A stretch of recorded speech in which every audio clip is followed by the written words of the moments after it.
Senator Grassley's next. Welcome to the committee. Last month, I wrote to Health and Human Services Secretary Becerra regarding protecting critical infrastructure within the healthcare sector. In that letter, I highlighted the need for a strong relationship between public and private partners to ensure the safety of U.S. critical infrastructure systems. I also inquired about legacy information technology systems. Cyber attacks on our healthcare system not only have severe impact on our economy, but put lives at risk. So my first question is, what's UnitedHealth Group's relationship with HHS and other government agencies as it relates to cybersecurity of the healthcare industry? How have HHS and Cybersecurity and Information Security Agency worked with your company in the aftermath of the cybersecurity failure? Senator Grassley, thank you for the question. We've had a close engagement, I would say daily engagement with particularly CMS within HHS. CMS have been extremely engaged and supportive through this, particularly in terms of how we've worked to support providers and to prioritize recovery of the system. And the FBI has been our prime partner in terms of law enforcement and response to the attack itself. Does the UnitedHealth Group use legacy IT systems that need to be updated? If so, what's been done to update? So Change Healthcare is a good example of a company that came into our organization with older technologies, a 40-year-old company with many different technology generations within it.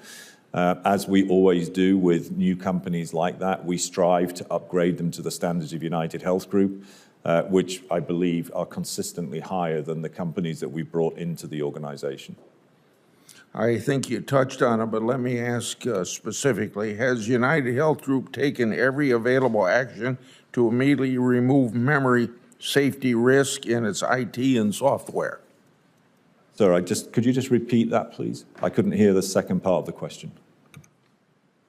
He asked you to repeat it. What? Repeat it, your question. Oh, refused to answer. No, he just said he couldn't understand. Oh. Here. Well, So he just asked you to repeat the question. has UnitedHealth Group taken every available action to immediately remove memory safety risks in its IT and software? I'm not sure I completely understand the question around memory safety risk. Okay. I can assure you that since the attack... Why don't you do this? Answer that question in writing. Absolutely. Yeah. Happy to do so. My understanding is that Change Healthcare touches 1 in 3 medical records in the United States. I'd like to better understand how Change Healthcare stores and manages patient data. How does Change Healthcare manage and store patient data? Where is the data stored? Is it stored by third parties? And at what point through processing, coding, and storing is patient data ever sent overseas?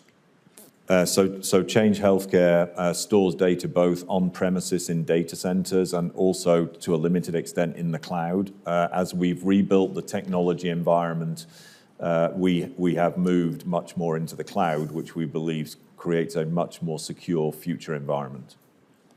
According to the FBI, there were 249 ransomware attacks against the healthcare industry in 2023. Has UnitedHealthcare Group experienced another cyber attack since February 21? I'd have to come back to you on that. We are under attack consistently. I'd like to make sure I'm accurate in how I respond to that question, and I'll be happy to come back to you with that. In writing, okay. Do you feel like your company is prepared for another cyber attack? And this will be my last question.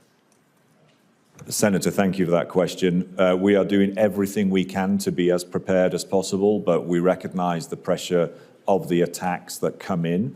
I believe that we are taking every sensible precaution, and we've brought in multiple third-party expert organizations to supplement our own teams.